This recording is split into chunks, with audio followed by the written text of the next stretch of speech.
आज आपका बहुत बहुत स्वागत है हमारे इस यूट्यूब चैनल में। तो चैनल पे नए हैं तो चैनल को लाइक सब्सक्राइब इसके साथ ही शेयर करो, बेल आइकन का बटन दबा दीजिए ताकि आपको रेगुलर नोटिफिकेशन मिल सके। तो शुरुआत करते हैं इस टू द प्रोग्राम बहुत ही इंटरेस्टिंग और शानदार टॉपिक जिसका नाम है न्यायपालिका। दोस्तों ये टू द प्रोग्राम है, तो टू द प्रोग्राम में सीधा पॉइंट टू पॉइंट बताया जा रहा है। साथ ही आने वाली नेक्स्ट वीडियो में मैं आपको काफ़ी इसके बारे में डिटेल से समझाऊंगा। तो इसके साथ ही अभी एग्ज़ाम आ रहा है जैसे बच्चों का, तो इसलिए मैंने टू द प्रोग्राम लाया, क्रैश कोर्स है। आशा करता हूँ मेरी ये वीडियो काफ़ी आपको पसंद आएगी। तो शुरुआत करता हूँ ज़्यादा समय ना खराब करते हुए। न्यायपालिका सरकार का एक महत्वपूर्ण अंग है जो विभिन्न व्यक्तियों, निजी संस्थाओं और सरकारों के आपसी विवादों को सुलझाया जाता है तथा संवैधानिक तरीके से न्याय करता है। न्यायपालिका देश की लोकतांत्रिक राजनीतिक संरचना का एक हिस्सा है। न्यायपालिका देश के संविधान, लोकतांत्रिक परंपरा और जनता के प्रति जवाबदेह है। कानून के शासन का अर्थ है कि कानून के समक्ष सभी समान हैं। न्यायपालिका की स्वतंत्रता से अभिप्राय है कि ये किसी भी राजनीतिक दबाव से मुक्त है। विधायिका और कार्यपालिका न्यायपालिका के कार्यों में किसी प्रकार की बाधा ना पहुंचाएं ताकि वे ठीक ठाक ढंग से न्याय कर सके। ठीक ढंग से न्यायाधीश बिना भय या भेदभाव के अपना कार्य कर सके।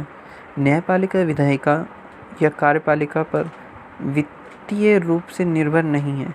सर्वोच्च न्यायालय और उच्च न्यायालय के अन्य न्यायाधीशों की नियुक्ति राष्ट्रपति भारत के मुख्य न्यायाधीश की सलाह से करता है। भारत में न्यायपालिका की संरचना: सर्वोच्च न्यायालय, उच्च न्यायालय, जिला न्यायालय और अधीनस्थ न्यायालय।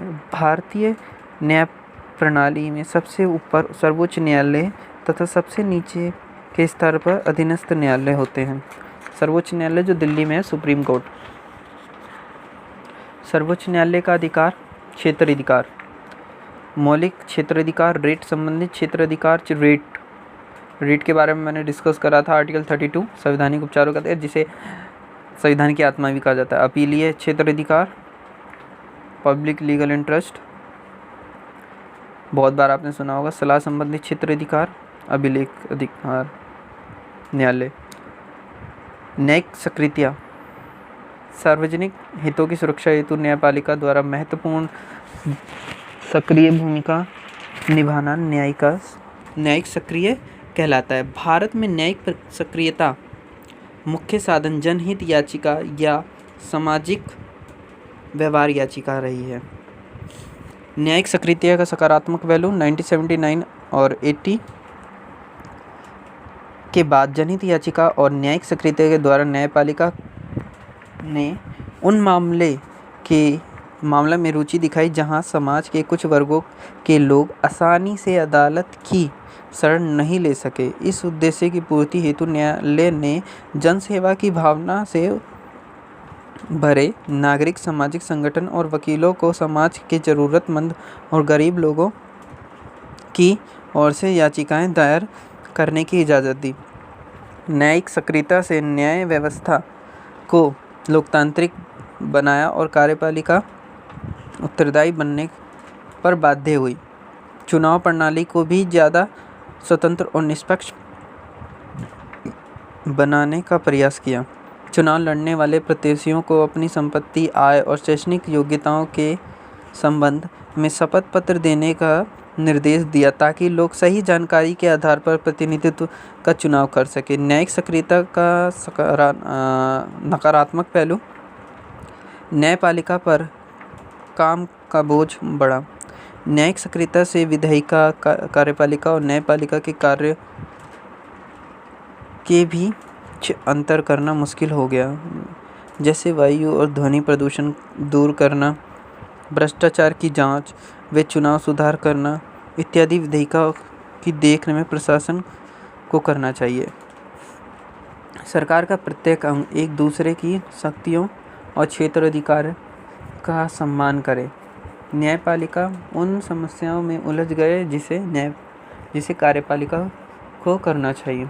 न्यायपालिका और अधिकार: न्यायिक पुनर्वलोकन का अर्थ है कि सर्वोच्च न्यायालय किसी भी कानून की संवैधानिकता जांच कर सकता है। ये संविधान के प्रावधानों के विपरीत हो तो उसे गैर संवैधानिक घोषित कर सकता है। संघीय संबंधों, केंद्र राज्य संबंध के मामले में भी सर्वोच्च न्यायालय न्यायिक पुनर्वलोकन की शक्ति का प्रयोग कर सकता है। रिव्यू बोलते हैं इसे, पुनर्वलोकन रिव्यू कर सकता है। न्यायपालिका विधायिका द्वारा पारित कानूनों की और संविधान की व्याख्या करती है, प्रभावशाली ढंग से संविधान की रक्षा करती है। नागरिकों के अधिकारों की रक्षा के लिए संविधान न्यायपालिका को रीट जारी करने व न्यायिक पुनर्वलोकन का अधिकार देता है। जनहित याचिका द्वारा नागरिकों के अधिकारों की रक्षा ने न्यायपालिका की शक्ति में बढ़ोतरी की है। रीट जारी करने की और न्यायिक पुनर्वलोकन की शक्तियाँ सर्वोच्च न्यायालय को अत्यंत शक्तिशाली बना देती हैं। न्यायपालिका और संसद। भारतीय संविधान में सरकार के प्रत्येक अंग का एक स्पष्ट कार्यक्षेत्र है। इस कार्य विभाजन के बावजूद संसद व न्यायपालिका तथा कार्यपालिका और न्यायपालिका के बीच टकराव भारतीय राजनीति की विशेषता रही है। 1973 में सर्वोच्च न्यायालय के निर्णय संविधान का मूल ढांचा है और संसद सहित कोई भी उस मूल ढांचे में छेड़छाड़ नहीं कर सकता है। संविधान संशोधन द्वारा भी इस मूल ढांचे को नहीं बदला जा सकता है। संपत्ति के अधिकार के विषय में न्यायालय ने कहा कि वह मूल ढांचे का हिस्सा नहीं है, उस पर समुचित प्रतिबंध लगाया जा सकता है। न्यायालय ने यह निर्णय अपने पास रखा कि कोई मुद्दा मूल ढांचे का हिस्सा है या नहीं।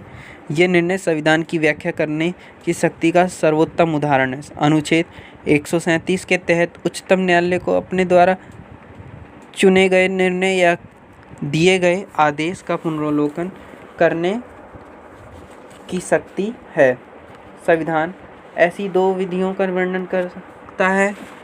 संविधान ऐसी दो विधियों का वर्णन करता है जिसमें सर्वोच्च न्यायालय शक्तियों के अर्थात शक्तियों में व्यक्तियों के अधिकारों की रक्षा कर सके।